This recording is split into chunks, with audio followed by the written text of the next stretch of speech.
स्वागत है आपका ईटी नाउ स्वदेश पर। मैं हूं आपके साथ पूजा त्रिपाठी और आप देख रहे हैं गुड मॉर्निंग स्वदेश। और अगले आधे घंटे हम आपको रोज की तरह बताएंगे ग्लोबल मार्केट का हाल, साथ ही खबरों वाले शेयर्स और इसके अलावा कमोडिटी मार्केट का एक्शन और ब्रोकरेज रिपोर्ट भी एक एक करके आपके सामने रखेंगे। और अगले आधे घंटे में ट्रेडिंग के मौके कहां पर दिखाई दे रहे हैं इस पर भी चर्चा करेंगे। एक्सपर्ट से हमें कुछ कॉल्स मिली हैं, वो आपके सामने एक एक करके रखेंगे। लेकिन आज है एक्सपायरी का दिन, नवंबर सीरीज की एक्सपायरी भी होगी, तो उस लिहाज से बाजार के लिए भी काफ़ी अहम दिन। और इस बीच काफ़ी सारे इवेंट्स हैं, प्राइमरी मार्केट पे भी फोकस रहेगा और ग्लोबल अगर लेवल पर देखें तो वहाँ पर भी काफ़ी सारे इवेंट्स हुए हैं और कुछ आंकड़े आएंगे जिस पर कि हमारी नज़र रहेगी, उसका असर बाजार पर देखने को मिल सकता है। बहरहाल अभी फिलहाल एशियाई बाजारों की शुरुआत देखें तो हल्की कमज़ोर देखने को मिल रही है। गिफ्ट निफ्टी हल्की कमजोरी के साथ इस वक्त कारोबार कर रहा है, करीब 20,100 के आसपास, 134 के आसपास गिफ्ट निफ्टी कारोबार कर रहा है। कोरिया का बाजार जो हल्के हरे निशान में कारोबार कर रहे हैं, अगर उसको छोड़ दे तो बाकी सभी इंडाइसेस लाल निशान में ही दिखाई दे रहे हैं। हांगकांग के बाजार करीब 1.5% नीचे हैं। जापान के बाजार में भी करीब करीब 0.5% की कमजोरी इस वक्त देखने को मिल रही है और चीन के बाजार भी लाल निशान में ही कारोबार कर रहे हैं। तो इस वक्त एशियाई बाजारों की शुरुआत तो कमजोर हो रही है। अब इसके पीछे की वजह क्या है और ग्लोबल संकेत कैसे मिल रहे हैं, ये एक बार समझ लेते हैं। और मुंबई स्टूडियो से हमारे साथ एक लंबी छुट्टी के बाद विष्णु मोहन जुड़ चुके हैं। गुड मॉर्निंग पूजा। अमेरिकी बाजारों में जिस तरह से शुरुआत हुई है एशियाई बाजारों की, उसी तरह की शुरुआत हुई थी अमेरिकी बाजारों से भी। और कल बिल्कुल सपाट क्लोजिंग हुई थी। डाउ की अगर बात करें तो हल्की तेजी जरूर दिखी थी, लेकिन नैस्डैक S&P में मामूली कमजोरी दिखी थी। लेकिन अभी भी बाजार नवंबर में अगर आप देखेंगे तो 7.25 से 11% से ज़्यादा की तेजी तीनों ही इंडेक्स में आ रही है, जिसमें नैस्डैक जो टेक शेयर वाला इंडेक्स है वो सबसे ज़्यादा लीड कर रहा है। लेकिन चिंता कहाँ है बाजार को, तो जो इकोनॉमिक इंडिकेटर्स आ रहा है, यूएस में तीसरी तिमाही के जो जीडीपी के आंकड़े हैं उसे अपग्रेड किया गया, उसको लेकर अब चिंता ये बन रही है कि कहीं फेड का रुख सख्त ना हो जाए। कंज्यूमर स्पेंडिंग की अगर बात करें तो वो भी 3.6% के आसपास है। ये भी चिंता लग रही है कि कंज्यूमर स्पेंडिंग अभी भी मजबूती दिखा रहा है। क्या फेड दिसंबर में वापस से अपने बयान सख्त रख सकता है? हालांकि बाजार यही अनुमान लगाकर चल रहा है कि ब्याज दरें स्थिर रहेंगी, लेकिन अब बाजार इस बात की उम्मीद लगा रहा है कि 2024 में कब से कटौती होगी, उसको लेकर क्या बयान फेड की तरफ से जारी किया जाता है। आज पीसी के नंबर रहेंगे, पर्सनल कंजम्पशन एक्सपेंडिचर्स के, उस पर भी बाजार की नजर रहेगी। कुछ नतीजे आए जो अमेरिकी बाजारों में आफ्टर आवर्स में, वहां पर अच्छे नतीजे दिखे, वो बाजार के लिए सपोर्टिव फैक्टर थे। लेकिन अभी भी बाजार 2023 के हाई के आसपास ही अमेरिकी बाजार खड़े हैं। अब बात अन्य संकेतों की कर लेते हैं। आज से ओपेक प्लस की बैठक है, 4 दिनों के लिए इसे टाल दिया गया था। पहले यह बैठक 26 नवंबर को होने वाली थी, जो आज ये शुरू हो रही है। लेकिन अब बहुत असहमति की भी बातचीत चल रही कि ओपेक मेंबर्स आपस में कई चीज़ों को लेकर सहमत है कि नहीं, क्योंकि पिछली बार इसलिए बैठक टाली गई थी क्योंकि कई सारे मेंबर्स जो उत्पादन का जो कोटा तय किया गया था उससे ज़्यादा उत्पादन कर रहे थे। तो ये एक वहाँ पर असहमति बन रही है, तो उसको लेकर बाजार की नज़र रहेगी। लेकिन यूएस में क्रूड स्टॉक घट रहे हैं। दूसरी खबर ये भी आ रही है कि ब्लैक सी से सप्लाई को लेकर तूफान की वजह से दिक्कत हो रही है। ये बाजार के लिए अहम ट्रिगर है। साथ ही अगर यूएस के 10 ईयर बॉन्ड यील्ड की बात करें तो सितंबर के बाद पहली बार 4.3% के नीचे यूएस का 10 ईयर बॉन्ड यील्ड आ गया है, जो बाजार के लिए सपोर्टिव फैक्टर है। गोल्ड की बात करें, कल हमने देखा था एमसीएक्स पर नया रिकॉर्ड बनते हुए 62,600 के ऊपर भी एमसीएक्स पर सोना चला गया था। कॉमेक्स की बात करें तो 7 महीने की ऊंचाई पर है, लेकिन वहां पर स्थिरता दिख रही है, हल्की नरमी दिख रही है। लेकिन आज कुल मिलाकर ग्लोबल संकेत कुछ खास नहीं है। बाजार को अपने इनर स्ट्रेंथ, यहाँ जो इंटरनल खबरें हैं उसके दम पर बाजार को चलना होगा। जी पूजा। बिल्कुल, बहुत बहुत शुक्रिया विष्णु मोहन आपका ये सारी जानकारी देने के लिए। तो कुछ बहुत नेगेटिव खबरें तो नहीं आई हैं, लेकिन फिलहाल बाजार सतर्क है।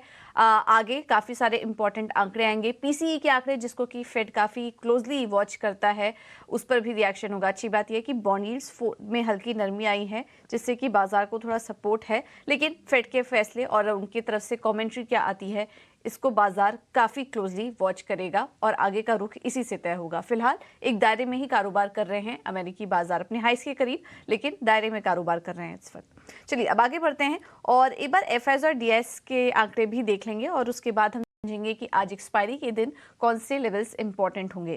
कैश मार्केट में कल भी खरीदारी हुई है, हालांकि आंकड़ा थोड़ा छोटा है, केवल 71 करोड़ का आंकड़ा है, लेकिन नेट बिकवाली का ही आंकड़ा नजर माफ कीजिएगा, खरीदारी का ही आंकड़ा नजर आ रहा है एफआईआईज की तरफ से। डीआईआईज ने कैश मार्केट में अच्छी खरीदारी की और 2360 करोड़ की खरीदारी हुई है कल डीआईआईज की तरफ से। बाजार में भी कल हमने देखा था शानदार तेजी थी और डीआईआईज का पूरा सपोर्ट कल के दिन। इंडेक्स फ्यूचर में भी 1333 करोड़ की खरीदारी का आंकड़ा है। इंडेक्स ऑप्शन में देखेंगे तो बिकवाली का ही आंकड़ा है, लेकिन हालांकि जिस तरीके का ट्रेंड हम देख रहे थे उतना बड़ा आंकड़ा नहीं आया, लेकिन बिकवाली करके गए कल इंडेक्स ऑप्शन में भी एफआईआईज और करीब 4600 करोड़ की बिकवाली का आंकड़ा यहाँ पर नजर आ रहा है। अब इन लेवल्स को आज के लिए कैसे देखें और आज के लिए कौन से स्तर इंपॉर्टेंट होंगे ये एक बार समझ लेते हैं। हमारे साथ डिम्पी कालरा जुड़ चुके हैं फोन लाइन पर। डिम्पी, आज एक्सपायरी का दिन भी है, कल तो हमने शानदार एक्शन देख लिया बाजार में और अब रिकॉर्ड से मात्र कुछ दूर ही रह गए हैं, तो क्या लग रहा है आपको, आज वो लेवल्स दिखेंगे या अभी थोड़ा और इंतजार करना पड़ेगा? गुड मॉर्निंग पूजा। देखिए, कल भी हमने आपके सामने बात रखी थी कि जो बायसनेस है वो पॉजिटिव है, कोई बड़ी बात नहीं है कि आप एक्सपायरी से पहले बेच लेंगे। कल आपने देख लिया। एक्चुअली होता क्या है कि ठीक एक्सपायरी से पहले ना बुल्स और बियर का ना मनोभाव टेस्ट होता है। वो पोजीशनिंग को पार्क करके रखते हैं और उसके बाद जिस तरफ भी टिल्ट होता है बाजार वहीं पे खिंचता चला जाता है। आपको इस बार की एक्सपायरी से पहले लास्ट मंथ की भी एक्सपायरी ध्यान होगी, जहाँ पे बाजार एक तरफा टूट गया था और वहां पे एक्चुअली पोजीशनिंग की बात थी और कल मार्केट में बुल्स ने वो काम करके दिखाया, इसलिए एक्स्ट्राऑर्डिनरी मोमेंटम मार्केट के अंदर आपको चलता हुआ दिखा है। तो कुल मिला के मार्केट की स्ट्रेंथ ठीक है। थोड़ा बहुत पोजीशनिंग आपको भी लॉन्ग रखनी ही चाहिए, क्योंकि ये 20,200 तक का रूम खुला हुआ है, जबकि एक्चुअली इसको हम ऑल टाइम हाई भी बोलते हैं, 20,222 तक के लेवल्स है। तो वी बिलीव कि मार्केट के अंदर थोड़ा बहुत मोमेंटम आपको और देखने को मिल सकता है और आपके पास अगर लॉन्ग की पोजीशन है उसको कैरी फॉरवर्ड कर सकते हैं। फ्रेश लॉन्ग लेने से थोड़ा भी बचना चाहिए, क्योंकि टिपिकली मार्केट का जो रिदम है, जिसे कहते हैं एक्सपायरी का फ्लेवर है, वो कल में मार्केट ने काफी हद तक पूरा भी कर दिया है। बैंक निफ्टी में आपको थोड़ा रूम ज्यादा मिलेगा, इसलिए बैंक निफ्टी टेस्ट करना चाहे आज कर सकते हैं। ऑप्शंस कल हमने एक्टिव करवा दी थी, परसों भी आपको ऑप्शंस एक्टिव कराए, 19,900 के कॉल प्लस करवाई बकायदा, 65 वाली 200 प्लस हो गई कॉल। तो वो आप अभी भी आप ऑप्शंस में एक्टिव रहना चाहे तो सिर्फ आज ऑप्शंस में फिर से पोजीशंस ले सकते हैं, कॉल में ही ट्राई कीजिएगा, अभी पुट में ट्राई करने की खास जरूरत है। स्टॉक्स पे से भी थोड़ा मोमेंटम रहेगा। फ्रंट लाइन स्टॉक्स में आईटी का रोल ओवर इस बार थोड़ा अच्छा हुआ है, मेरे को लग रहा है कि आईटी 2-4 दिन से काफी अच्छा चल रहा है, तो इस बार भी चलता हुआ आपको दिखेगा। रोल ओवर में थोड़ा बहुत हमको ऑटो स्टॉक का भी रोल ओवर अच्छा होता दिखा है, थोड़ा चले हुए हैं, इसलिए थोड़ा सिलेक्टिव होना होगा कि आपको 2 व्हीलर में जाना है, 4 व्हीलर में जाना है, थोड़ा इनके टेल्स के नंबर भी आ रहे हैं, तो स्पेसिफिक होकर काम कीजिए। मार्केट ओवरऑल ठीक है, रिदम ठीक है, हम ऑल टाइम हाई को भी टेस्ट करने के लिए जा सकते हैं। बिल्कुल, तो ऑल टाइम हाई को टेस्ट करने की कोशिश करेगा बाजार, उसके पूरे चांसेस हैं। लॉन्ग पोजीशन है तो होल्ड करिए। फ्रेश लॉन्ग की सलाह अभी नहीं दी जा रही है। आईटी ऑटो में एक्शन और स्टॉक स्पेसिफिक एक्शन भी काफी देखने को मिलेगा। बहुत बहुत शुक्रिया डिम्पी आपका ये पूरा एनालिसिस हमारे लिए करने के लिए। तो ये तो था बाजार के लेवल्स अभी हमने देखे, अहम क्या हो सकते हैं आज के लिए, लेकिन ऐसे में ट्रेड कहाँ करें ये भी एक बार देख लेते हैं। हमारे साथ फिनवर्सिफाई की ध्वनि पटेल जुड़ चुकी हैं। ध्वनि, गुड मॉर्निंग। कैसे करें आज ट्रेड निफ्टी और बैंक निफ्टी में एक्सपायरी के दिन? कोई ट्रेड नजर आ रहा है या फिर आप फिलहाल अवॉइड करें, और स्टॉक स्पेसिफिक रणनीति क्या होगी आज के लिए? Good morning. यहाँ पे निफ्टी और बैंक निफ्टी दोनों ही इंडेक्स हमें देखने को मिल रहा है पॉजिटिव साइड का रिदम बनाए हुए हैं। ओवरऑल आपको निफ्टी के यहाँ पे एक रेजिस्टेंस मिल सकता है, जहाँ पे ऑल टाइम हाई को हम यहाँ पे टेस्ट करेंगे। बैंक निफ्टी में यहाँ पे आप ट्रेड ले सकते हैं। ओवरऑल मोमेंटम जो है वो बैंक निफ्टी में अभी तक हमें देखने को नहीं मिल रहा था, जो कि अब यहाँ पे नजर आ रहा है। तो बैंक निफ्टी में आप यहाँ पे बाय कर सकते हैं। इसके जो इम्पोर्टेंट लेवल्स है उसमें ऊपर की तरफ यहाँ पे जो लेवल टेस्ट करेगा वो तो 44,700 से लेके 45,000 का लेवल बैंक निफ्टी टेस्ट कर सकता है, जिसके बाद हमें बैंक निफ्टी में एक फर्दर स्ट्रेंथ दिखने को मिलेगी जो ऑल टाइम हाई की तरफ हमें लेके जाएगी। जाएगी। बट अभी फिलहाल आज एक्सपायरी को ध्यान में रखते हुए जो लेवल ध्यान में रखना रहेगा तो 44,700 का लेवल बैंक निफ्टी में ध्यान में रखने रहेगा। नीचे जो स्टॉप लॉस आपको यहाँ पे मेंटेन करना है तो आप नीचे की तरफ में 1:1 का ट्रेड बन रहा है तो सिर्फ रिस्की ट्रेडर्स को यहाँ पे एडवाइस है लेने का। तो 44,330 का आप स्टॉप लॉस लगा के चलिए। स्टॉक स्पेसिफिक एक्शन हमें ज्यादा देखने को मिल रहा है जिसमें नॉन इंडेक्स स्पेसिफिक स्टॉक्स है वो मेरी तरफ से आज रिकमेंडेड रहेंगे। सबसे पहला स्टॉक जो यहाँ पे मेरी तरफ से रहेगा वो पतंजलि का रहेगा। पतंजलि कल हमने देखा है ऑलरेडी एक 5% का गेन हमें दिखा चुका है। उसी गेन को आगे फर्दर मोमेंटम कंटिन्यू होता हुआ इसके अंदर दिख रहा है। टारगेट इसका जो है वो 1475 का बन रहा है। नीचे स्टॉप लॉस जो आपको लगा के चलना है तो 1370 का आप स्टॉप लॉस लेके चलिए। दूसरा स्टॉक जो मुझे यहाँ पे पसंद आ रहा है वो टाटा मोटर डीवीआर का है। इसके अंदर भी हमने कल देखा है कि ओवरऑल ऑटो सेक्टर में यहाँ पे एक तेजी बनी हुई है। टाटा मोटर्स डीवीआर दोनों ही यहाँ पे पॉजिटिव लग रहे हैं। टाटा मोटर्स डीवीआर में आप बाय करके चलिए। टारगेट इसका 500 का रहेगा और स्टॉप लॉस है आपको 472 का मेंटेन करना है। ठीक है, थैंक यू धनी ये रणनीति देने के लिए। तो पतंजलि फूड्स और टाटा मोटर डीवीआरस इन दोनों स्टॉक्स पर नज़र रखिए तेज़ी करने के लिए।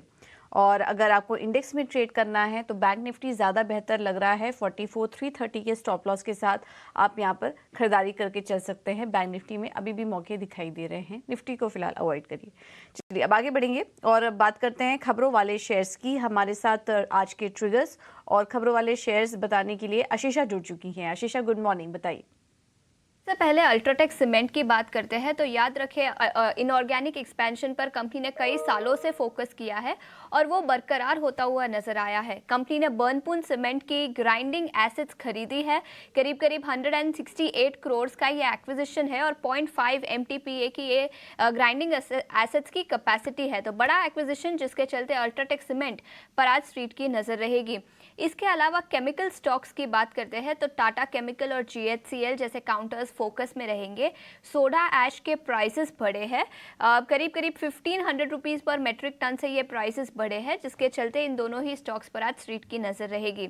वेल्सपेन स्पेशलिटी को नया ऑर्डर मिला है, 16 करोड़ का ये ऑर्डर है।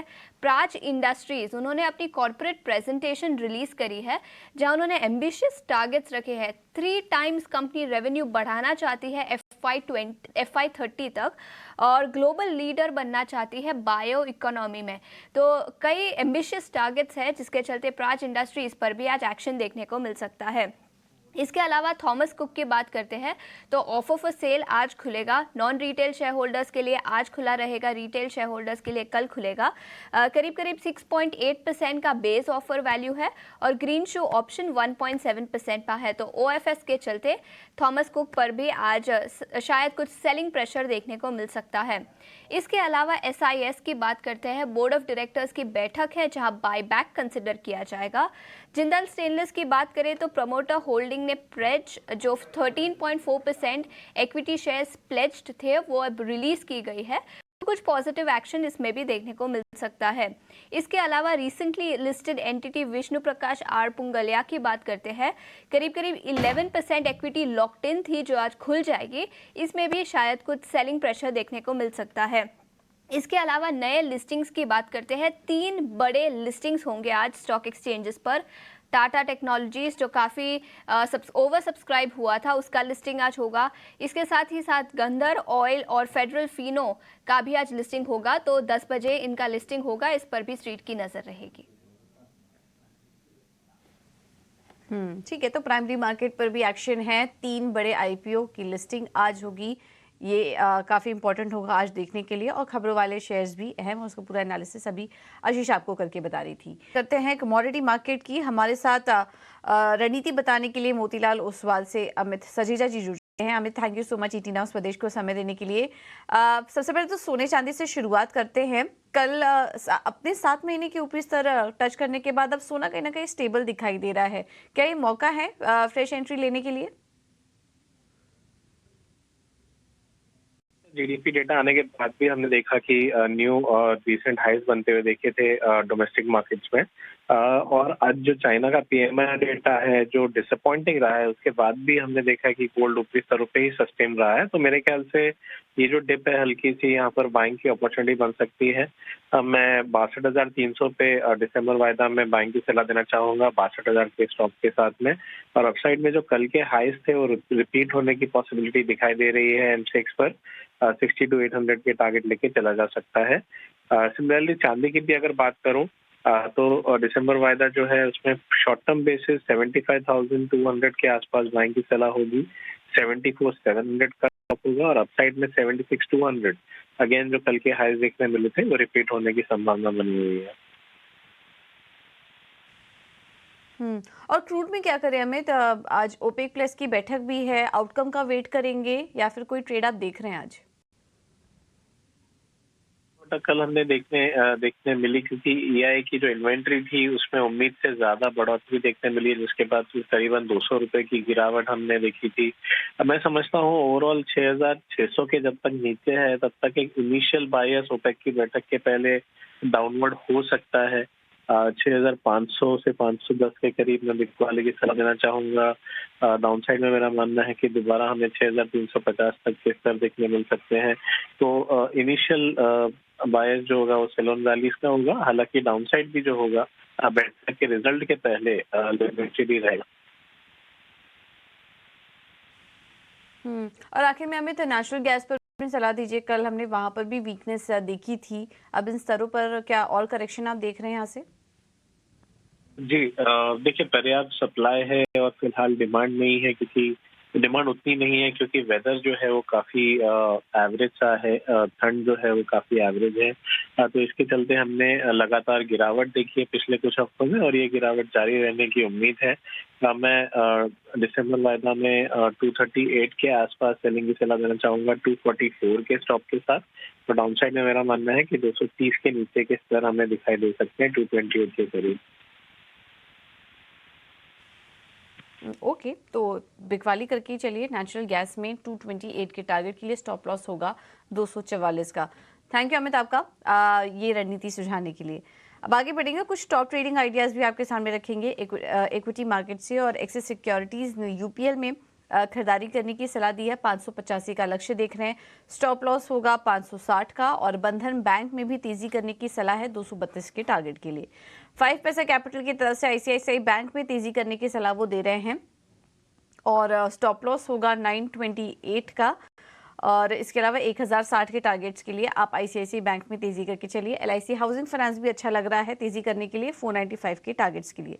एंजल वन ने HAL में खरीदारी करने की सलाह दी है। 2430 का होगा टारगेट, स्टॉप लॉस होगा 2295 का। और JSW स्टील में भी तेजी करने की सलाह है, लक्ष्य देख रहे हैं 810 का। प्रभुदास लीलाधर की तरफ से जो कॉल्स हमें मिल रही है उसमें पहला है अशोक लीलैंड, यहाँ पर तेजी करके चलिए। आखिरी कुछ घंटों में शानदार तेजी भी दिखी थी स्टॉक में। 188 के टारगेट के लिए आप अभी भी यहाँ पर खरीदारी करके चल सकते हैं। और ICICI बैंक पर भी नजर रखिए, आज काफी सारे एक्सपर्ट्स की कॉल आ रही है इस स्टॉक पर। 955 का टारगेट देख रहे हैं प्रभुदास लीलाधर, तो यहाँ पर तेजी करने की सलाह। तो आज जो भी स्टॉक्स स्पेसिफिक राय आई हैं सभी में तेजी करने की सलाह हमारे एक्सपर्ट्स की तरफ से। अब आगे बढ़ते हैं और बात करते हैं ब्रोकरेज रिपोर्ट की। वामाक्षी है हमारे साथ पूरा अपडेट लेकर। वामाक्षी गुड मॉर्निंग, बताइए। जी बिल्कुल, शुरुआत करते हैं हम आयशा मोटर्स के साथ। हम देख रहे हैं कि जेफरीज की तरफ से रिपोर्ट आ रही है और इनका कहना है कि रॉयल एनफील्ड के एनुअल बाइकिंग फेस्टिवल जो गोवा में होता है और मैनेजमेंट के इंटरैक्शन की वजह से जो इवेंट पे हुआ था उसकी की वजह से आरी के ब्रांड वैल्यू पर कॉन्फिडेंस बढ़ता हुआ नज़र आ रहा है। इनफैक्ट रॉयल एनफील्ड पर लिमिटेड इम्पैक्ट आ सकता है कॉम्पिटिशन में जो नए लॉन्चेस हो रहे हैं उससे।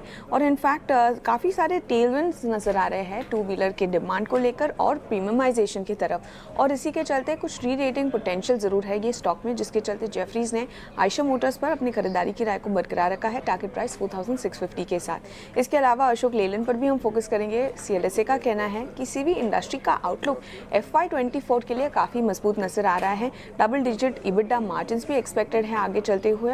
इसके अलावा स्विच मोबिलिटी में कंपनी ने इन्वेस्टमेंट ज़रूर किया था कुछ दिनों पहले, और इनफैक्ट कंपनी ये इन्वेस्टमेंट में वैल्यू अनलॉक करना चाह रही है, और ये भी एक पॉजिटिव ट्रिगर है अशोक लेलैंड के लिए, जिसके चलते CLSA ने अशोक लेलैंड पर अपनी खरीदारी की राय को बरकरार रखा है। तो आखिर में हम फोकस करेंगे भारत फोर्ज पर। CLSA का कहना है कि ग्रोथ मोमेंटम आगे भी जारी रहेगा। लार्जली डिफेंस और एरोस्पेस की वजह से ये ग्रोथ मोमेंटम सपोर्ट होता हुआ नजर आ रहा है। नई एक्विजिशंस में भी टर्न अराउंड नजर आ सकता है और नए वर्टिकल्स ग्रोथ ड्राइवर्स बन सकते हैं कंपनी के लिए। तो इन फैक्टर्स को ध्यान में रखते हुए CLSA ने भारत फोर्ज पर हालांकि बिकवाली की राय दी है, टारगेट प्राइस 987 के साथ। Okay, thank you Vamakshi. ये सारे अपडेट देने के लिए तो आयशा मोटर्स पर आई है जेफरीज की रिपोर्ट। इसके अलावा भारत फोर्ज पर भी नजर रखिए, CLSA ने अपनी रिपोर्ट जारी की है। अशोक लेलैंड आज एक्सपर्ट्स के भी रडार पर है, ब्रोकरेज रिपोर्ट्स आ रही है, तो इन स्टॉक्स पर आप जरूर रखिए। 238 के लक्ष्य के साथ CLSA यहाँ पर तेजी करने की सलाह दे रहे हैं। और इसके अलावा भारत फोर्ज पर CLSA ने रिपोर्ट जारी की है, बिकवाली की राय देख रहे हैं, स्टॉप टारगेट होगा 987 का। तो ये कुछ रिपोर्ट्स हैं जहां पर कि आज फोकस रहेगा।